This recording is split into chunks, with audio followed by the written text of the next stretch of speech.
Ini adalah 8 kesepakatan yang ditandatangani oleh Pak D besar Xi Jinping dan Pak D kecil Jokowi setelah Jokowi melawat ke China barusan akhir Juli yang lalu. Saya terus terang limbung, bahkan agak linglung beberapa menit karena merasa shock dan marah besar membaca 8 kesepakatan super berbahaya itu buat Indonesia yang kita cintai bersama.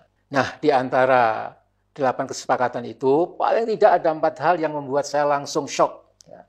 Itu pertama, kerjasama perencanaan berbagi pengetahuan dan pengalaman terkait pemindahan ibu kota baru Indonesia, yaitu IKN Nusantara. Nah, sekarang sudah bulan Agustus 2023, Istana sudah pekuar berkali-kali, ya maaf agak kasar, pekuar, akan melaksanakan peringatan Hari Kemerdekaan RI yang ke-79 di IKN Nusantara. Padahal sampai sekarang silahkan saudara-saudara lihat lewat YouTube, IKN itu baru selesai sekitar 5-6% saja.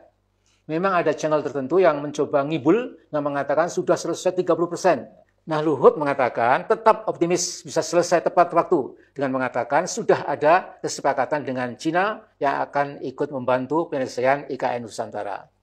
Saudara sekalian, ya, sesungguhnya kalau kita mau objektif ya, mangkraknya pembangunan IKN Nusantara nanti saya yakin sangat mengganggu stabilitas pemikiran Jokowi. Dan mangkraknya bangunan Hambalang tidak ada 1%-nya dibandingkan IKN Nusantara. Nah, bila akhirnya Cina lah yang menyelesaikan proyek super ambisius dan super irasional IKN Nusantara sehingga tidak jadi mangkrak, maka ketergantungan Indonesia ke Cina komunis menjadi sangat mutlak. Ditambah dengan kerjasama Indonesia-Tiongkok dalam payung two countries, twin parks. Jadi istilah mereka itu Cina dan Indonesia, dua negara dengan taman kembar. Maka boleh jadi yang dimaksudkan adalah keakraban dan kemesraan Indonesia-Cina jangan lagi dipermasalahkan. Dan kedua, kesepakatan tentang pentingnya diajarkan bahasa Tiongkok atau bahasa Cina, ini saya yakin punya maksud politik yang cukup misterius. Memutuskan sekolah-sekolah Indonesia harus mempelajari bahasa Cina, perlu kita waspadai benar-benar. Jadi, andai kata nanti politik, ekonomi, bahkan hankam kita sudah dikuasai Cina, berkat politik Jokowi semuanya itu ya, dimudahkan oleh Pak Jokowi, maka seperti Rusia yang melakukan rusifikasi etnik-etnik yang berada dalam Uni Soviet, maka Cinaisasi atau Chinization lewat pemaksaan bahasa Cina itu akan diterapkan buat bangsa Indonesia. Ini kekhawatiran yang real, ya, bukan mengada-ada. Ya.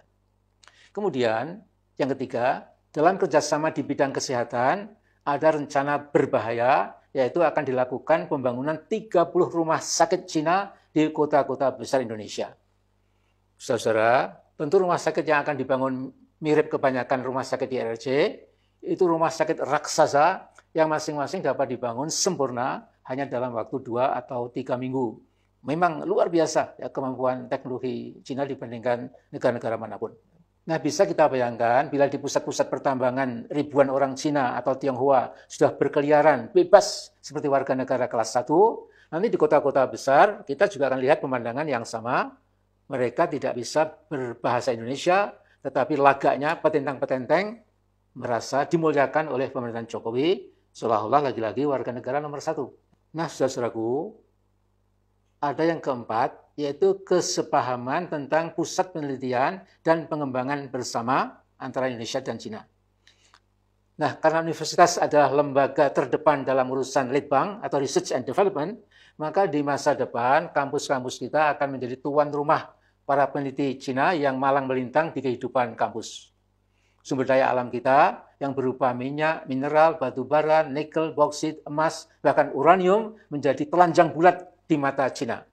Sehingga negeri atau negara Cina, negara komunis raksasa ini bisa membuat peta yang akurat tentang kekayaan bangsa Indonesia. Nah, pada tahun 2006, TV Liputan 6 itu pernah menyoroti tentang perusahaan Perancis yang telah mengeruk uranium dari Kabupaten Melawi.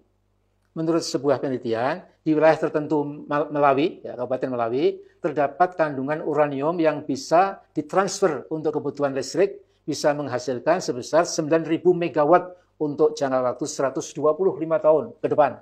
Nah, Cina yang sedang mengejar kemampuan nuklir Amerika, tentu membutuhkan suplai uranium sebanyak-banyaknya, dan tentu akan bergembira ria bila diminta Indonesia, diminta Jokowi, berduet dengan Indonesia melakukan kegiatan penelitian bersama. Nah, karena Indonesia selalu berposisi mengalah, maka bila uranium kita diboyong ke Cina, kira-kira ya boleh saja. Indonesia pada era Jokowi mendudukkan diri sebagai klien RRC. RRC adalah big boss bagi Jokowi yang aba-abanya ditafsirkan sebagai instruksi atau perintah yang tidak akan ditolak. Juga ribuan tenaga kesehatan Cina nanti akan berkeliaran dan berlagak seperti warga negara kelas 1 di negara yang kita cintai ini. Nah, masalahnya siapa yang harus kita minta pertanggungjawaban jawab atas kolonisasi legal dari Cina atas Indonesia, negara kita? Tentu oknum penguasa puncak yang sangat patuh, sangat taat, sungkem, delosor di hadapan Xi Jinping, siapa lagi kalau bukan Pak Jokowi.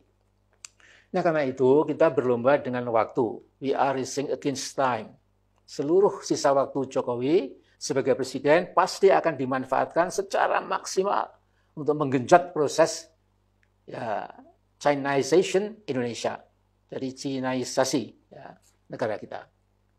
Masalahnya, akankah kita tetap bungkam dan terus diam? Akankah TNI kita, andalan satu-satunya yang paling depan dalam melindungi keutuhan bangsa dan kedaulatan negara, juga akan diam? Tapi saya yakin tidak. Insya Allah, dalam sejarah Indonesia, pasca kemerdekaan, tidak ada satu bukti pun di mana TNI tidak bersama rakyat. TNI hanya patuh dan taat pada pemerintah selama pemerintah yang sedang berkuasa memegang teguh Pancasila, Undang-Undang Dasar 1945, NKRI, Bhinneka Tunggal Ika, dan seluruh nilai-nilai yang terkandung di dalamnya.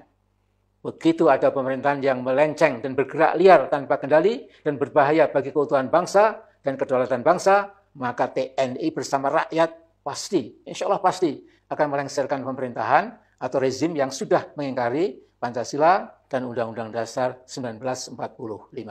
Nah,